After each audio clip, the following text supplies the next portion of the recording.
Hey, what's going on? It's Bill Burr, and it's time for the Monday Morning Podcast for Monday. Monday, May 14th, 2018. How are you? What is going on with you? Oh, really? That is interesting. I just feel like for me. Do you know, I went to for Mother's Day. By the way, happy belated Mother's Day out there for all the women out there who are mothers. And, you know, there's nothing more important or loving and giving than the way they go on and on about mothers. Remember that on Father's Day. Jesus Christ, that's like a fucking blurb, you know, at the bottom of the stock exchange. Oh, by the way, happy Father's Day. There's nothing more important. Anyways, you know what I mean? They're the quarterback. They get all the fucking glory. As a father, you're the left tackle, you know, protecting their ass, and nobody gives a shit. They don't even know when you get traded. Nobody's sitting in the stands wearing your jersey, right? Who the fuck buys a fucking left tackle's fucking goddamn jersey? Is it the guard? Is it the guard position? Is that the one that's all important? Is that the one? I'm sure everybody who plays fantasy football and never competed in their life will let me know that that's not exactly, it's not the tackle, it's the guard. Or is it the tackle? I don't give a fuck.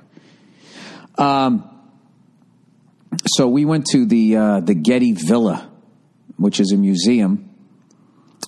And evidently it's by this guy, John Paul Getty. And John Paul Getty evidently was a really rich guy.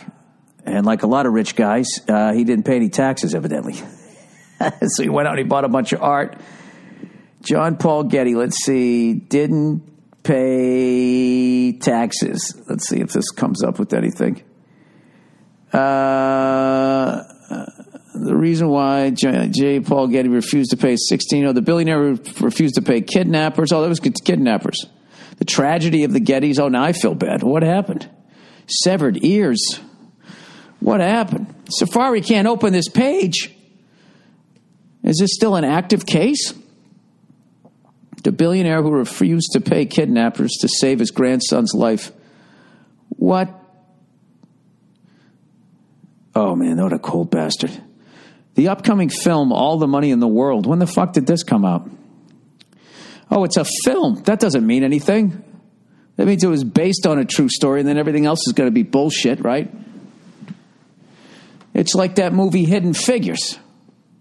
Well, they start like taking real people and then they combine them together and they take three people and they combine them into one person. And then people start coming up to you and they start quoting movies like that, like they read a fucking history book. It's like, no, you went to the movies. You ate gummy bears and popcorn. That's not reading. This is coming from someone who doesn't read. Oh, Kevin Spacey played fucking J. Paul Getty. The upcoming All the Money in the World has been garnering lots of buzz for the scandal around it. A month ago, the filmmakers oh, Jesus Christ. Not that scandal. I want to hear about the fucking kid's life. All right, but the scandal is based on 1973. John Paul Getty III, the 16-year-old grandson of the oilman J. Paul Getty, then said to be the world's richest man worth some $1.2 billion, which is around $9.1 billion today, was kidnapped in Rome. His abductors demanded $17 million, what this guy probably had in his breast coat pocket. Although rich people never walk around with money. You know, they never have it. They never fucking have it. Which his family wouldn't pay, leading to his captors to cut off his right ear. The ordeal, coupled with terrible neglect, ruined the boy's life. At just 24, he ended up paralyzed as a result of a drug overdose. As it turns out, all the money in the world could not save him. Wow. I wonder what he was probably thinking. Well, if I pay this guy, I'm going to have to pay everybody. I'm not giving you $17 million. You realize how many Derricks that could buy? Yelling at his daughter. Well, fuck your husband again without a condom and have another one. Christ, they're free. That's one of the few things in life that's free. Making a baby. Making a baby is free. You know? Provided you can find a woman that doesn't need to go on a date and have a relationship first. Other than that, it's probably one of the more expensive things you do. How are you, everybody? This is the Monday Morning Podcast. It's a little bit late because I was out celebrating Mother's Day. I realized for the 9 millionth time in my life, I am not a museum guy. Unless it's like a museum of cars, drums. I would literally enjoy seeing a museum of refrigerators that started with ice boxes, and they just, back in the 19 fucking teens, the first motorized cars brought ice box down the street. Get your fucking ice here. You tuberculosis cunts, get your ice here. Right? Watch one of those things. I went to the Harley Davidson Museum. I obviously enjoyed that, but I'm not a headphones guy. You get to the fucking museum. I'm going to tell you guys what kind of guy I am by telling you all the guys I'm not. And then you can do process of elimination. Okay? What you've learned on this fucking podcast already. I'm not a museum guy. I'm not a headphones guy. And a few podcasts back, I told you I was a breakfast guy. All right? I'm the kind of guy that tells you what kind of guy he is and he isn't. Whether you asked or not. And I'll go on and on and on and on and on, and you won't even get to speak. That's the kind of guy I am. I don't like going to museums and you get that little fucking recorder. And then you have like the headphones and shit. You got to walk around and look at every goddamn exhibit. I just kind of blow through it and get a gist. And if anything catches my eye, I'm fine with it. I don't need to look at every goddamn knick-knack and see what like a brooch looked like in the Middle Ages. So I went to the J. Paul Getty Villa. And I imagine 17 million probably put that pool in. So, well, then a lot of people would give their ear for that. So maybe he was right. I don't know. I don't fucking know. Anyways, that's what I would do. If my parents were that fucking rich, my parents were that goddamn rich, I would die of a drug overdose or something. Might go out and get a job, But what sucks is when you're that level rich, they can always hang it over your head. So I would probably rebel and just go my own way. Be one of those fucking morons. Instead of having to fucking jump through every hoop, all of a sudden you got to take fencing classes and all that shit that makes you a gentleman. Learn how to sail.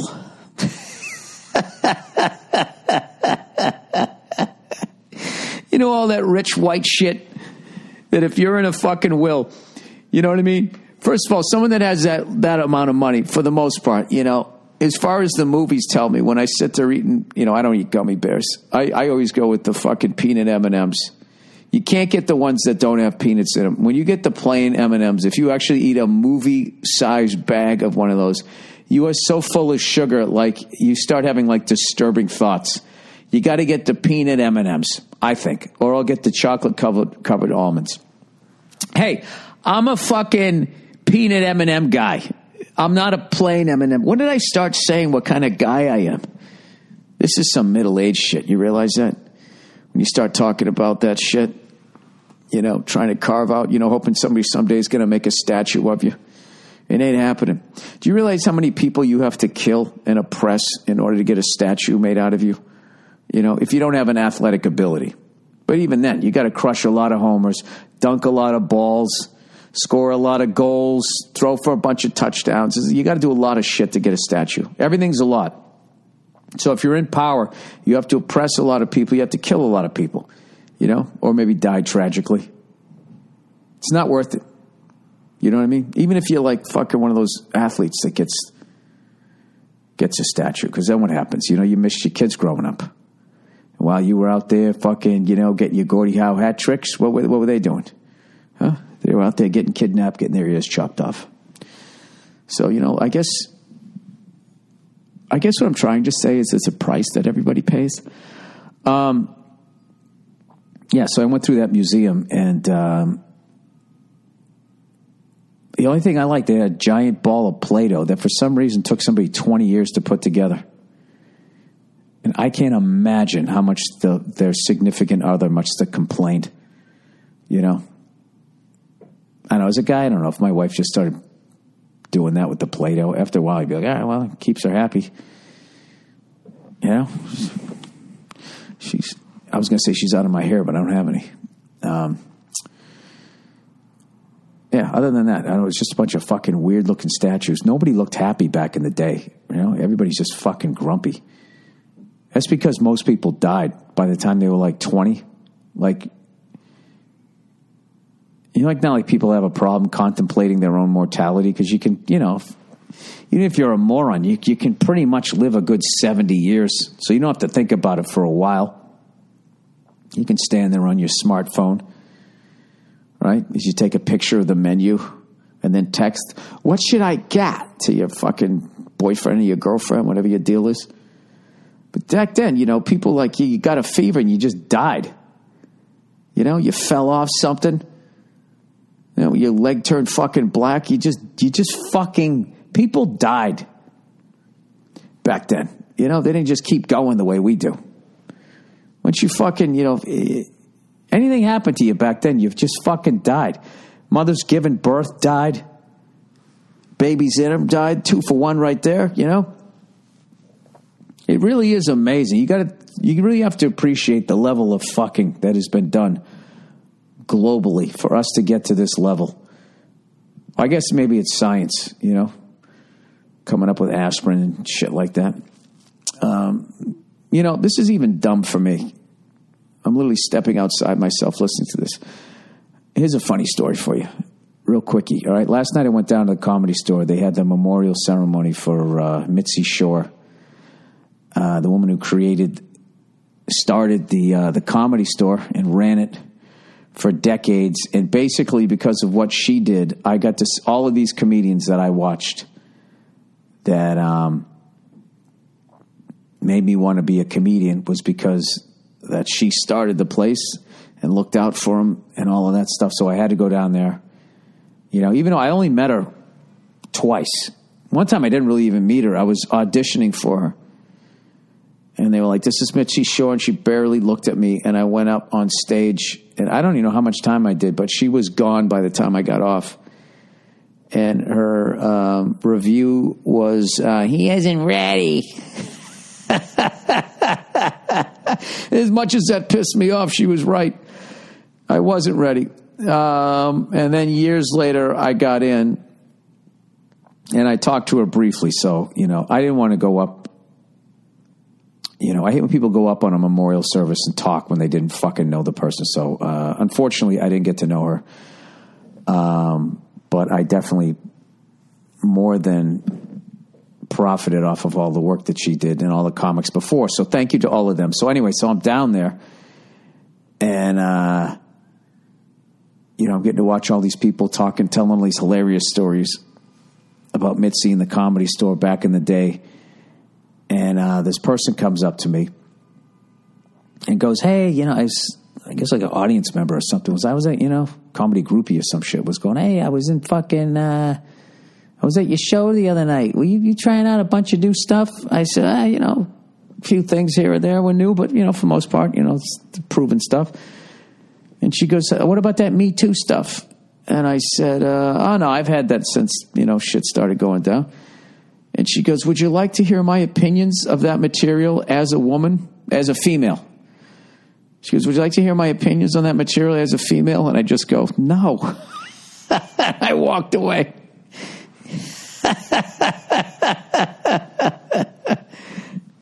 I just love that. Would you like to hear my opinions as a female? What does that mean, as a female? You are a female.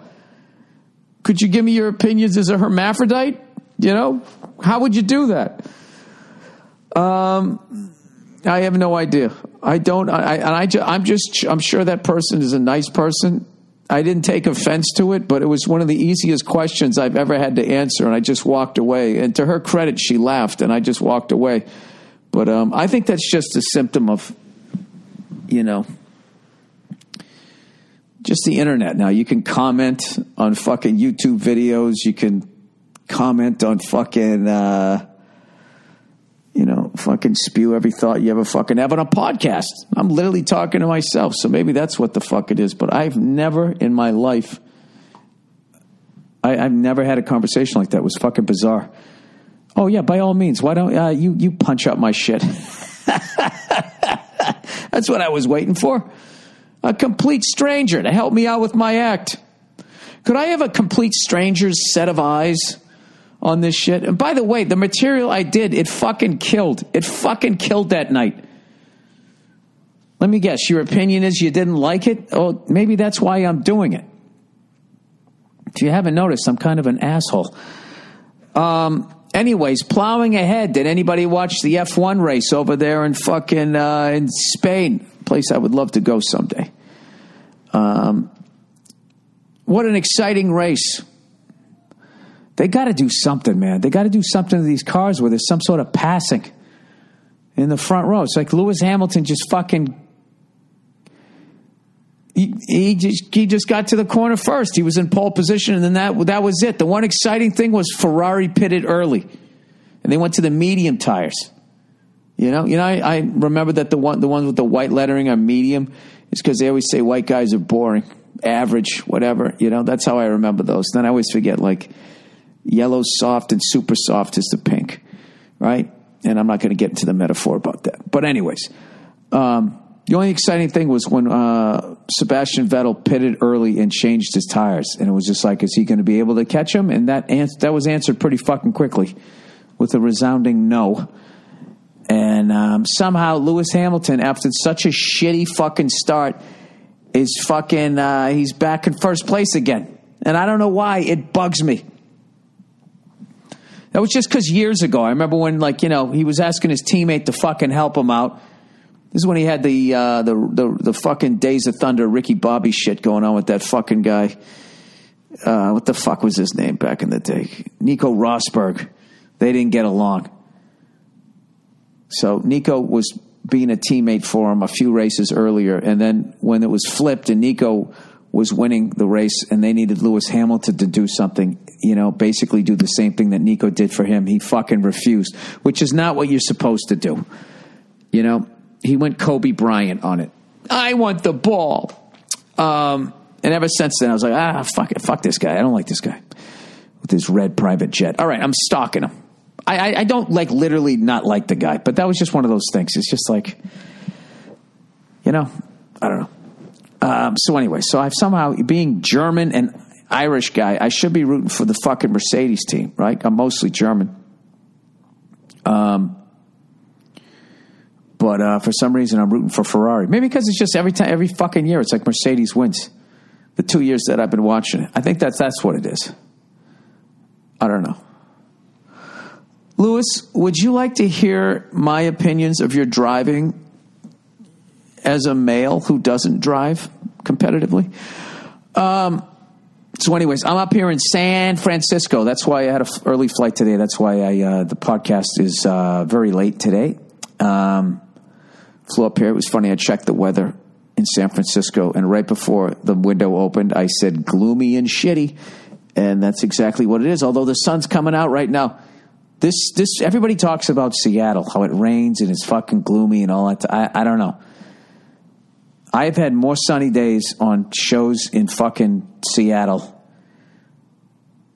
and Portland combined than I have every time I've come here. It's just always just sort of, you always have to have a jacket. I can't, if I ever started a store here in San Francisco, I wouldn't try to fuck with the burritos because everybody's got that locked down, but I would definitely have some sort of jacket and hat store. It's just fucking miserable here, and I'm staying at this hotel. I'm doing one show a night, 7 p.m. shows. I love it. I'm an old guy. I love the 7 p.m. one show. Done at 9 o'clock. I come home. I get in the bed. I fucking relax. I do my Rosetta Stone, a little bit of French. Not hurting anybody. Just an old, bald white guy, right? But anyways, I wanted, my big birthday's coming up, 50, turning 50, June 10th, next fucking month. So I wanted to drop the last couple of pounds, and I went downstairs, and they got this shitty fucking gym. It's the worst. Do you have a gym? Yeah, we have a gym. No, you don't. The gym is smaller than my room, and I have a basic fucking room with 2 queen beds. Maybe the gym is the same size. I think they just took a room and they got one that thing where you sit down and pretend you're riding a bicycle, which nobody gets on that, right? people who wear makeup and read Us magazine while they work out, get on that fucking thing. Then they got an elliptical. Great. But they only got one. And right next to it is a treadmill, and right next to that is a treadmill, and then you're at the wall. They got a couple of kettlebells. They got some dumbbells. They got no bench, you know. So I guess you're just doing shoulders and curls. I don't know what. And then they got a couple of dirty bands down there, those elastic bands. Well, fortunately, I brought some shit with me. But I don't know. I got to start making demands here. If I'm going to be in a hotel, the gym has to be bigger than my hotel room. Can there be more than one? Because you know what's going to happen. You're going to go down there, and it's just going to be fucking, you get down there in the morning, there's just going to be those gym rats down there just fucking all over those things, sweating and shit. Oh, it's going to be gross. But fortunately, it's San Francisco, so I'm just going to walk the hills. I think that's what I'll do. And how about those Celtics? I taped the game. I didn't see 1 second of it. I was over at the J. Paul Getty Pavilion, whatever the fuck I was, the Villa, which you actually, when I do solo flights, I fly out of Burbank a lot, and I go all the way out past Camarillo. I always call it Camarillo because of Rich Camarillo, punter for the Patriots, and then I come down the coast, all the way down Malibu. Right as you get to the Pacific Palisades, you get on with Santa Monica Airport, and you stay at the Getty Villa. Helicopter, whatever. Santa Monica Tower, helicopter, whatever. Southbound along the coast at the Getty Villa. Requesting fucking eastbound transition through your fucking airspace. Sorry, I'm out of it. This is why I never do podcasts when I fly. I don't know what the hell happens. I flew Southwest, and there was no fucking stand-up on the flight. It was great. No bad stand-up on the flight. And cruised right up here. Great flight and all that. And anyway, so yesterday I was at the Getty Villa, and that's when the Celtics game was on. I missed the whole fucking game. And I don't know how we did it, but we beat them, and we won by 20 points. Which is amazing. But I'm thinking that might have been like a fucking hangover game because, they were idle. That's right, because they swept Toronto. So, game 2 is fucking huge. Game 2, I actually think if we win game 2, having watched 3 Celtics games this year, if we win game 2, I think game 2 is a must win. Because they got LeBron James. LeBron James, one of the biggest enigmas I've ever, as far as like what that guy has done versus the level of shit that he gets. I don't understand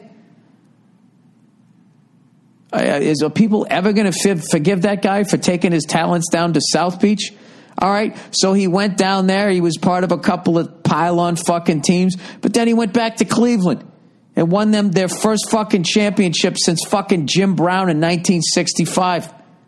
That should have been the end of the movie. The man redeemed himself. I've never seen a guy, no matter what the fuck he does, people find a reason to shit all over him. And what kills me is, meanwhile, Kobe Bryant demanded free agents every fucking year. Forced Shaq out of town, cost him a fucking championship because Shaq was still in his prime. He went to Miami. They won there. Never gets any shit. Or doesn't get nearly as much shit. For the life of me, I don't understand why LeBron James gets so much shit. He's literally willing this team into the conference finals. So whatever. Other people don't understand that guy. I get who that fucking dude is, and I think if we don't win game 2, we have no shot at winning this series. And even if we do win game 2, because of LeBron James, I don't know. I got $200 on this series, though. Somebody talked me into it. I was like, dude, I ain't got a fucking bag. If we win 2 games, I'm going to be thrilled. We got to the Eastern Conference Finals, without Rick Roby and Eric Fernstein. Who's that guy we got from the Cavaliers who's out? I already don't remember his name. The other guy there, Mo Howard, that we got from fucking Utah. I missed every Celtic game this year, just about, except for like maybe 2. I know Jaylen Brown and Rozier and Tatum have been the story. Kyrie Irving, there we go. I think next year we're going to look pretty good. It'd be great to get another championship before the Lakers rebuild. I don't know. We'll see. We'll see what the fuck happens. But I should probably... You know what's great, though, is the fact that I have early shows. I think I can actually catch a lot of the games this week. Maybe get back into it. It's fucking hilarious. I'm watching the Celtics for the last 2 years, and now they're like, well, I can't say a legit shot to be... You know something? I don't even know what the fuck I'm talking about this week. Why don't I just do a little bit of advertising here? How about that? I went old school, by the way. I brought all my shit up here. I brought all my podcasting stuff up here, something I haven't done in a while. And you would think if I were to bring all my equipment up here, I'd actually have a decent podcast, but I haven't. All right, Simply Safe, everybody. It's important to protect your home with a home security system. How can we protect your home and your privacy? That's what I love about Simply Safe. They obsess over details like no other home security company. Here's an example. Simply Safe has a camera you can control from your phone. You know what? In the future, they're going to have something that tells you if somebody coming up your walk is a person or a robot. That's what I'm guessing. But they want to protect your home and your privacy, so they came up with this brilliant idea, a privacy shutter for their camera. Now Simply Safe... What? I don't even know what just happened there. An example. Simply Safe has a camera you can control from your phone, but they want to protect your home and your privacy, so they came up with this brilliant idea, a privacy shutter for the camera. I don't understand how... What is your face looking out of the camera and the guy breaking in can see it? Or are you worried about somebody on the bus looking over your shoulder and seeing where you live, going, oh, I recognize that shrub. I don't know what's going on right now. Now, Simply Safe wanted you to be able to hear the shutter click so you know it's closed. They wanted to have a light on it so you could easily tell when it's on, and they needed it to work for the entire lifespan of the system. So Simply Safe got to work testing different metals and hinge designs for months and months. The result, an effective home security camera with a thin, lightweight aluminum privacy shutter that will work every time. I don't understand what they're protecting you from. What's the privacy? It's that kind of attention to detail that sets Simply Safe apart and keeps your family safe. I don't know what they did, but it seems like they work real hard on it. Simply Safe isn't just a home security. It's home security done right. Check out Simply Safe today at simplysafeburr.com. That's simplysafeburr.com to learn more about Simply Safe today. Hey! simplysafeburr.com. I could read that 1,000 times and I wouldn't understand what the fuck that is.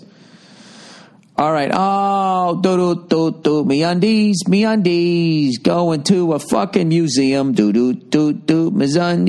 undies. At least it's not a mausoleum. Sorry, needed to rhyme.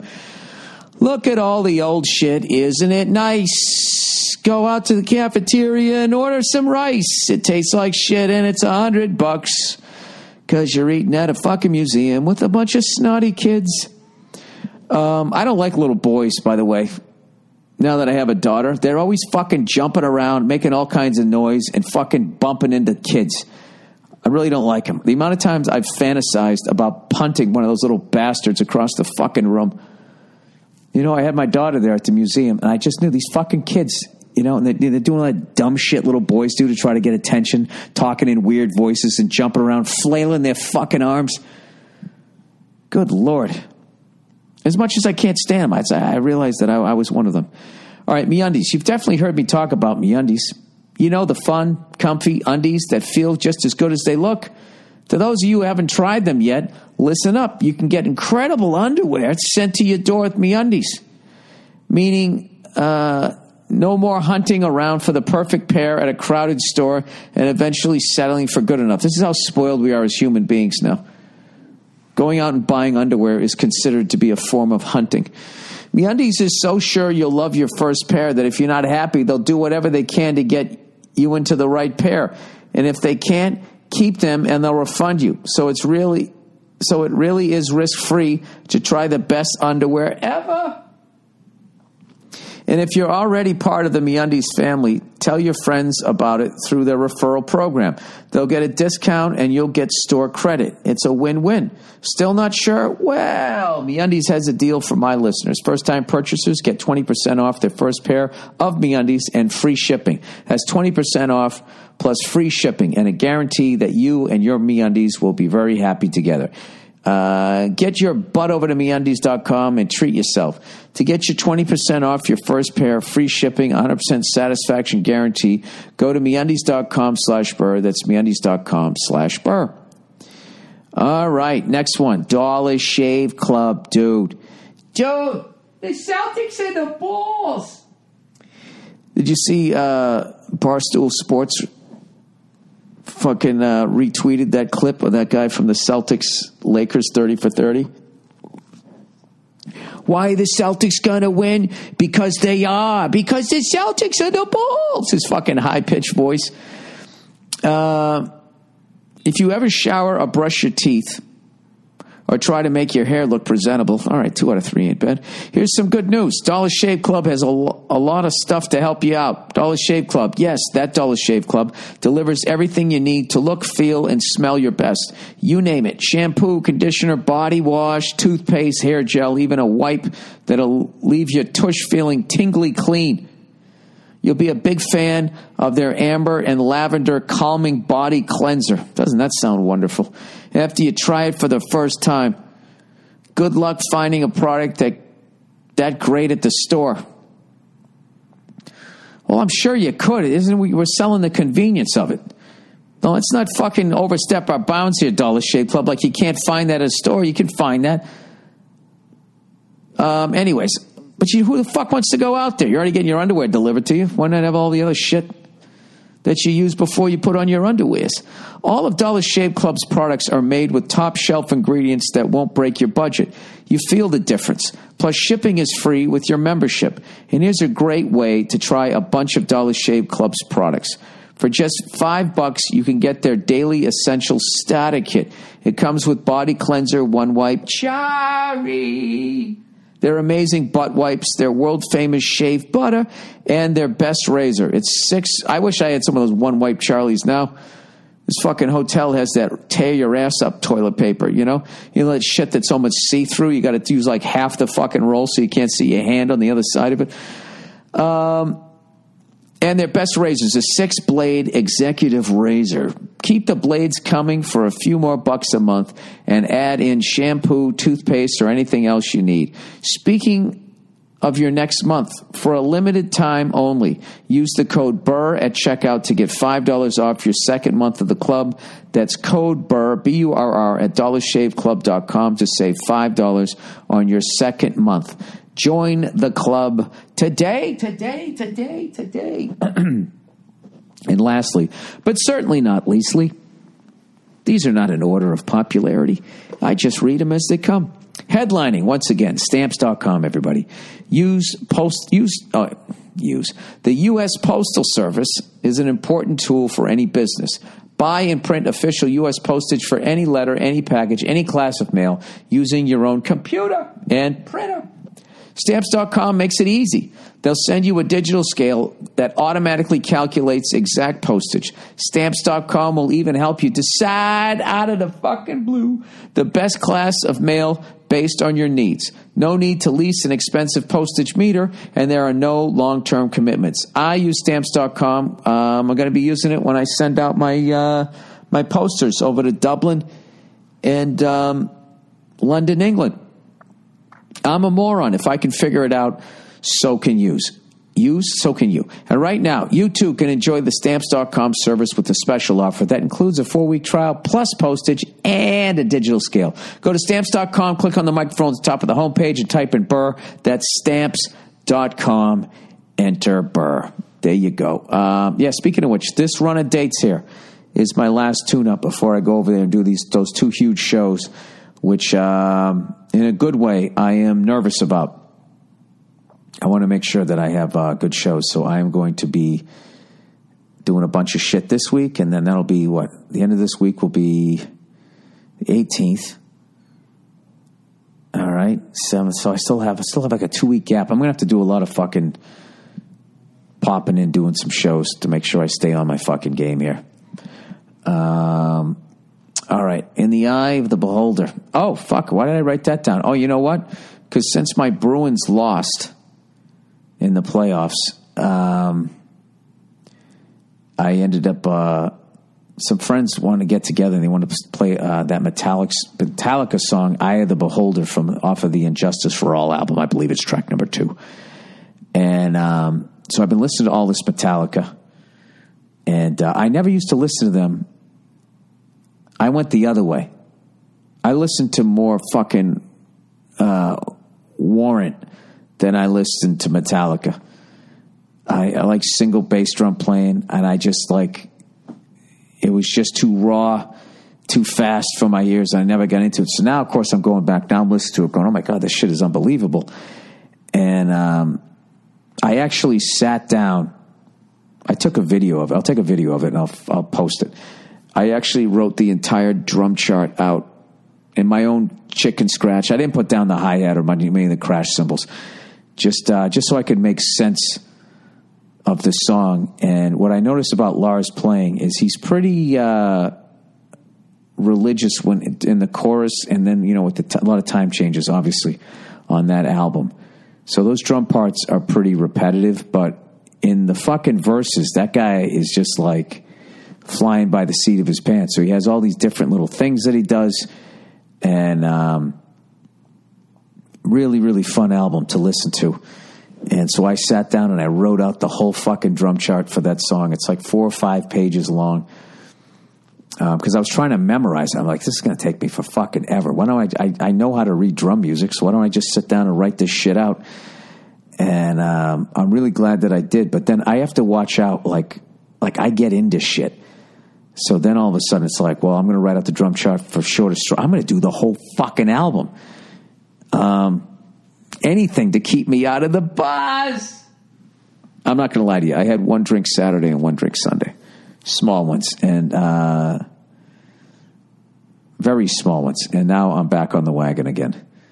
So that's how I'd like to drink. I'd like to really think about drinking now before I do it. Which is what I think about is the next morning. And how awesome I have felt not drinking. So... I had a very, very, very fucking incredible tequila. And it wasn't even a finger, like as far as how much I poured. Maybe it was a finger.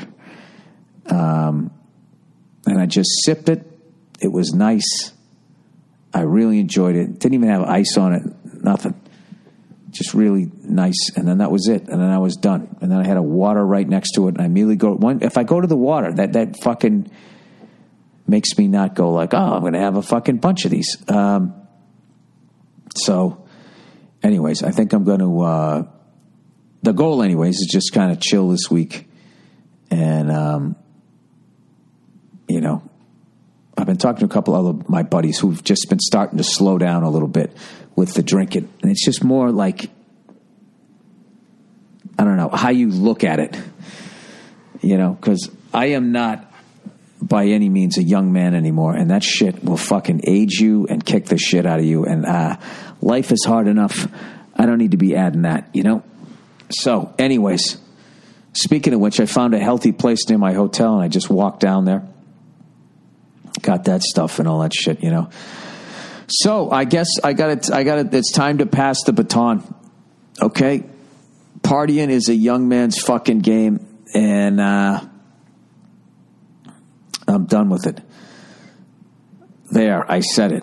I want to be done with it, I should say. Every once in a while, though. Every once in a while. I go to that one big college football game a year. I go to the Rose Bowl. And, whatever. Maybe 3-4 times a year. But other than that, I'm fucking done with this shit. Okay. I hope, anyways. All right. Ex-wife pretended to be my parole officer. Okay. Hey, Billy Blue Balls. I wish I was making this story up, but I am not. Well, how would she pretend to be your parole officer without you knowing? She must have done it to somebody else. Somehow she must have fucked you over. Anyways, I'm in my early 40s and had been married for 12 years. Unfortunately, The marriage ended in a divorce last year. Well, when she found out you were in the mob? How the fuck? You're married for 12 years. This guy's like a responsible fucking dude. He ends up going to jail. Even though we had no children, my wife got to keep the house in the divorce settlement. Of course she did. Of course she did. But they're always victims, and the guy's always the fucking asshole. Divorces and alimony are expensive. So for the past year, I've been renting a townhouse. Well, dude, you're doing fine. You're renting a townhouse in this little community where most of the other residents are elderly couples. Oh, I see. So you waited for someone to die and you moved in there. I love it. I enjoy, just don't steal their fucking Social Security checks. I enjoy living here, and even though most the other residents are older, there is a nice community center that has a tennis court. Yeah, and you're fucking beating everybody, feeling like a young man, and a pool, and events during the week, and sometimes even live music. So all in all, not too bad of a situation. Well, about 3 months ago, I met this great lady, and we began to date. My ex-wife found out and did not take it well that I was back in the dating pool so quickly. Yeah, because why get in the house? Well, you know, she just got the fucking house. So she went around to all my neighbors pretending to be my parole officer. Wow. Well, they're all witnesses. Why don't you sue her for defamation of character? Can you do that? She claimed that I am a registered sex offender, and she was following up to see if I had gone around door to door to admit to my neighbor I was a sex offender. Oh, you got to sue the shit out of this woman. Obviously, I did not do this because I am not a sex offender, and so all the neighbors said no. I had not disclosed to them my sex offender pass. I had no idea my ex did this until a week later. I got a letter from the community board of residents requesting that I move out for being in breach of state laws requiring me to disclose my sex offenses. All right, dude, all you need is a lawyer, brother. All you need is a lawyer. This is easy. This is fucking easy. I, of course, went to the board and told them that they were all lies, but they did not believe me because I could not prove I'm not a sex offender. Yeah, you can. Go get your fucking record. I found a website and searched my name, and of course nothing came up, but they wouldn't believe me. Plus, dude, this is so simple. This is so simple. Sue your wife and sue this and say you're going to sue this old fucking folks home if they kick you out. Plus, they said even if I was telling the truth and that my ex is lying, they don't want me in my community because I hang around people who wouldn't lie about such a transgression. Okay, well, that's kind of fair on their part. I do not want to move, especially because they said they don't have to give me any sort of refund, and I'd be liable to pay the remainder of my lease. I'm not sure what my options are, and to involve the legal team will only add to expenses. Well, you'll send them right back to her, and I still may have to move. What do I do? Thanks for listening, and go fuck yourself. Well, provided you're not a sex offender, I would get a fucking lawyer and tell the guy, listen, you got to fucking... You know, what do they call that? Working pro bono or some shit? Working for the SAG minimum? I would absolutely get a lawyer. And I think you're the judge in your divorce case who handles your alimony and all that shit should know what this woman did. I would find out whatever legally you can do, whatever a law she must. That can't be fucking legal to do that. And then you got all that shit that they do, all the emotional stress and how this fucking affected you. And I would sue the fucking shit out of her. That is all. That's what I would do. Absolutely get a lawyer. Abso-fucking-lutely get a lawyer. Jesus fucking Christ. Do you see this? This is why this Me Too shit, where you've created this thing now where you don't need any proof. You know what I'm saying? I'm all for getting all these bad guys, you know, outed and all that shit. But you can't just create a system where you take due process and you throw it out the fucking window. Okay? Because of shit like this. And I know all the hype out there right now is that women are victims and they're all these fucking angels. And the truth of the matter is there's assholes and there's vindictive people out there who have dicks and sometimes they have vaginas. And you just can't have people going around fucking doing stuff like this. And, you know, if we're really going to go into a future where everything is fair, you have to start, you know, women have to be responsible for their actions. You can't fucking go around and do something like that over some petty bullshit to fucking ruin a guy's life like that. I mean, do you realize like how vindictive that is? That is unfucking believable. And I'd be honest with you, I would never in a million years, no matter how long I sat there and thought, I could never come up with something as bad as that. And I don't need to tell the guys listening to this that women can effortlessly do that.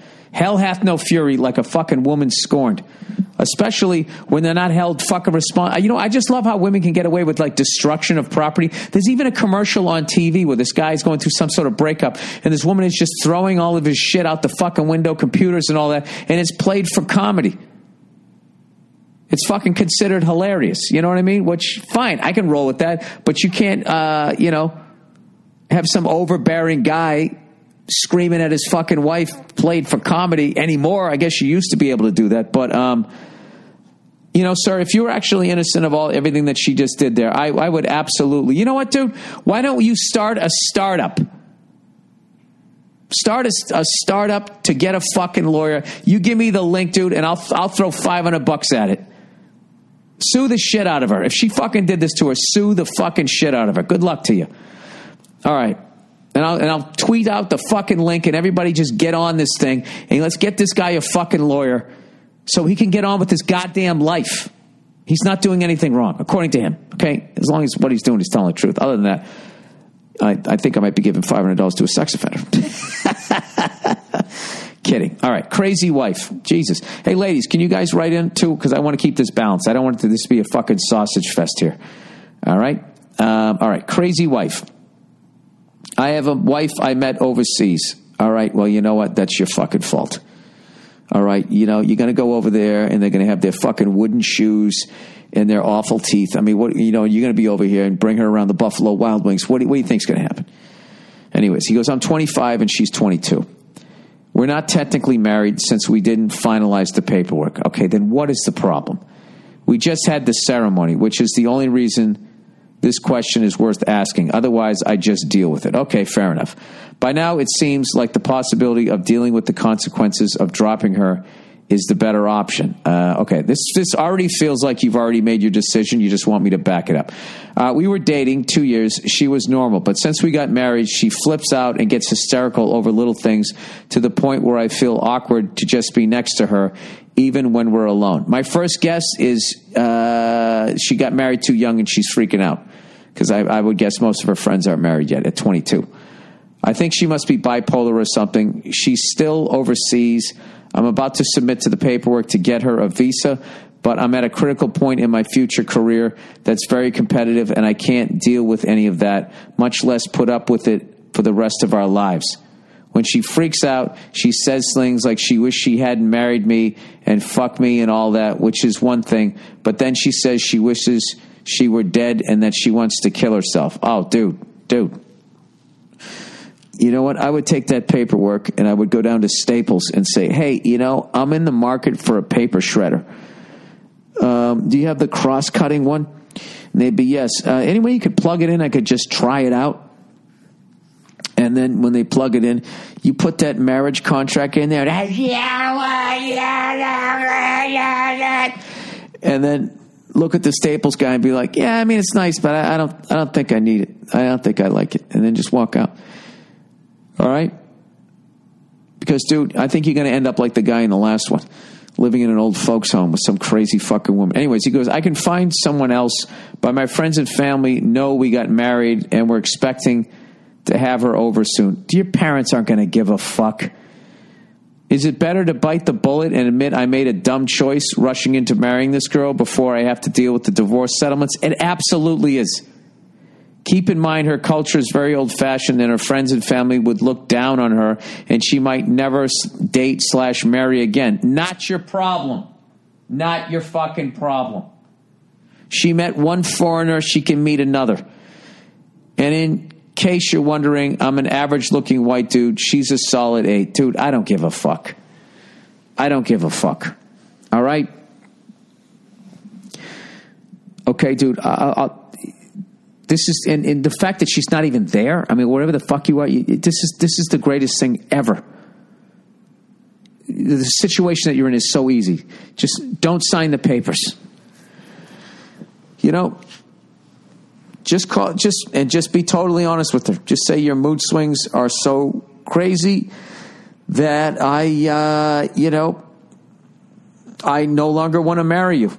And let her flip out and let her scream and yell and say she's going to kill herself and all that, dude. You can feel bad for her, but, you live once.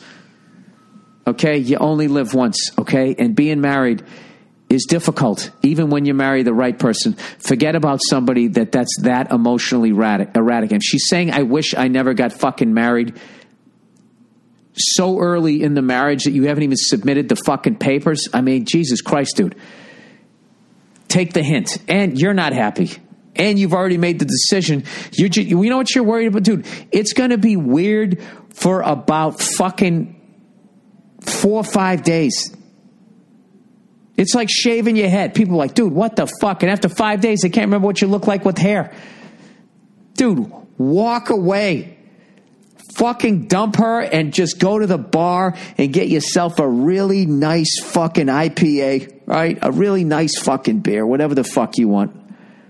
And just sit there and just know that your whole future is just wide open. Wide open. Anything can fucking happen. Okay? And that's it, dude. Walk the fuck away. And God bless you for writing in before you ended up in that other guy's situation. 12 years in and you got that fucking nightmare. Please start that startup, dude. I'm not kidding. I'll give you fucking $500. All right. Worried about my future. Hey, Billy 8-Ball. I love the comedy, the podcast, all of it. I have a problem and was wondering to get some of your advice. I am the oldest of 6 and I am a junior in high school and soon entering my senior year. Everything is going fine, but the only thing is that I don't want to go to college. Well, then don't go. I personally think college is a scam, and unless you want to do a specialized profession, I 100% agree. But besides that, it's nothing but an institution to make debt slaves. All right, well, okay, relax. It's also a great place to meet women, It's a great social thing, too. He goes, I want to leave my home state and move out to Wyoming and become a correctional officer.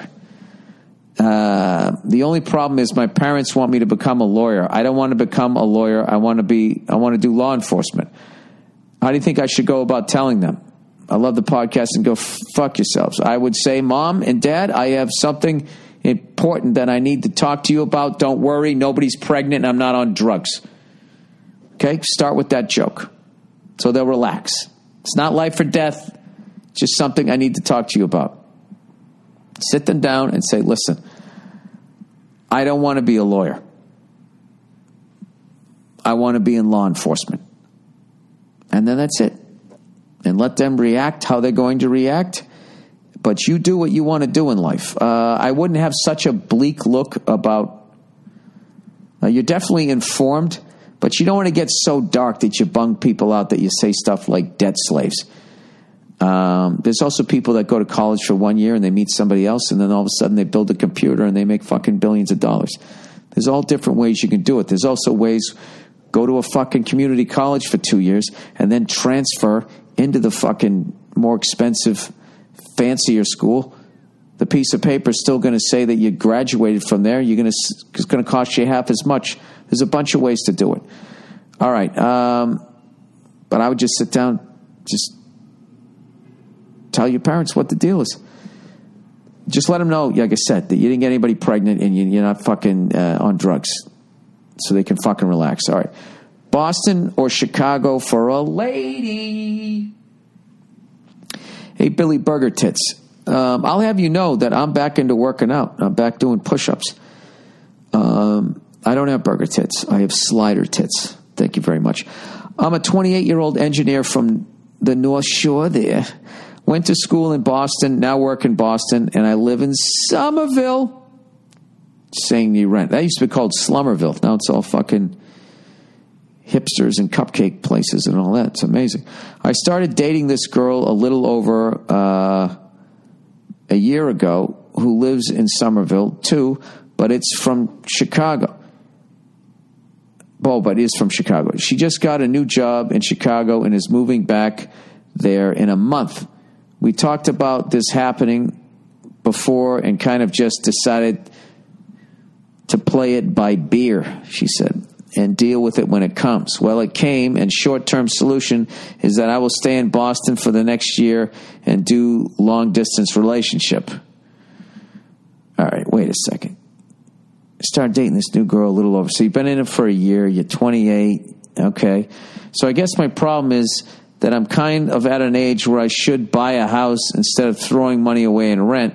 So if I decided to move to Chicago, I think we would settle down there and stay there. But I love living in the Boston area. Granted, I've never lived anywhere else, so who knows what it will be like. I'm still very close with all my high school friends who all live around here. My old man's always on me about buying a house here and wants to fix it up together. If I move to Chicago, that doesn't help. Do I choose the girl and life most likely in Chicago, or stay here, save up for a house, be close to friends and family, and try to convince her to come back to Boston? Saw a few years ago at the BillBurr. We'll be at the Garden Show in October with the boys. Can't fucking wait, dude. Oh, thank you. Thank you for that. I don't know, dude. Is she the one? That's what I would ask myself.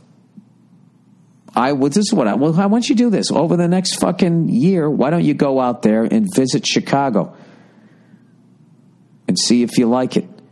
And see if you still like that person. The great thing is you don't have to make this decision right now. And if you wait another year to buy a house, no biggie.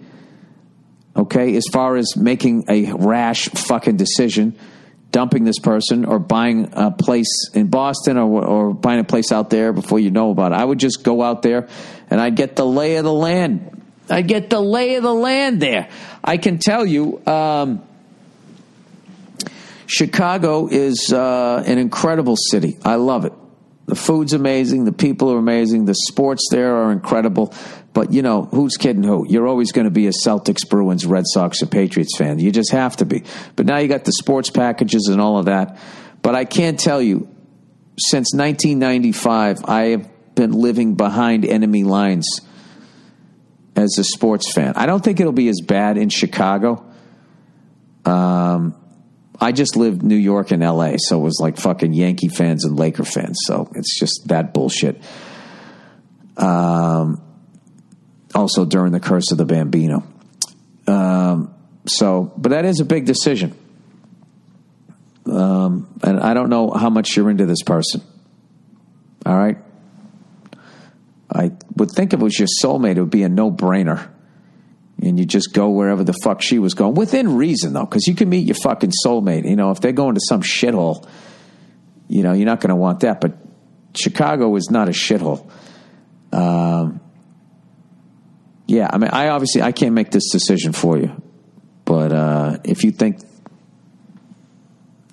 I don't know. You know when you know. You know when you're with the right fucking person. So if you feel that, then I wouldn't, you know, worry about going somewhere where she lives, because it's Chicago. I mean, that's a good move. Chicago's fucking great. One thing went from Boston to like fucking, I don't know, Albany. No offense, Albany, but you know what the fuck. I don't know, dude. I can't make this fucking decision for you. But I wouldn't buy a house or move out there until you figured it out. How about that? Your high school friends, but you guys are all going to get married and have kids, and then you're never going to fucking see each other anyways. I can tell you that. Or barely see each other. Or fucking go out and have to be home by 9:30 or 10 o'clock for the sitter, which is a really healthy life, which is why I wished, you know, I got married and had kids a long fucking time ago. I wouldn't be fucking out there running around. Staying out all hours of the night, which is what I would do because I didn't want to go back to the empty, lonely hotel room. So I would stay out as long as I could till I was about ready to fall asleep. And I would just come into the hotel room and just fucking collapse. So there you go. There's my advice from a fucking moron comedian. All right? That was my opinion as a male. For me. Anyways, all right, go Celtics. Game 2. Red Sox and Yankees tied in first place, which is fucking awesome. Red Sox was on fire. Now we've cooled off. Now the Yankees are on fire, tied for first place, and maybe they're a game ahead. It's right where you want it. It's right where you want it. It's no fun being in first place if the Yankees aren't there as a Red Sox fan, okay? And we've played each other 6 times, and we're 3-3. So hopefully we'll get to, battle it out in September. Maybe we both make the playoffs, and we meet once again in October. That's what I'm hoping for. And hopefully the Lakers get fucking good again so we can beat their asses in the final next year. God knows they'll go out and fucking get a whole bunch of free agents. Who doesn't want to play out there? Racist LA. It's always summer. And you can fuck movie stars. All right, that's it. As opposed to racist Boston, where you got to deal with the winners. And for the most part, you go walk around fucking 6s and 7s. Well, I guess you'd fuck 10s, but there's not as many 10s in Boston. And the best 10s, the top of the line 10s, they all leave. They all go to the majors, like New York or fucking L.A. And then New York and L.A. claim them as if they're from there, but they're not. Like New York City is a free agent town, as is L.A. There's just a bunch of fucking people coming in there. So anyways, all right, that's it. That's the podcast for this week. I will check in on you on Thursday. Thanks for all the kind notes about the Bill Hader interview. I'd like to do more of those in the future. And that's it. And if you haven't checked out Barry yet on HBO, I'll promote it again. Might be my favorite show out there right now. All right, that's it. Go fuck yourselves. I'll talk to you on Thursday.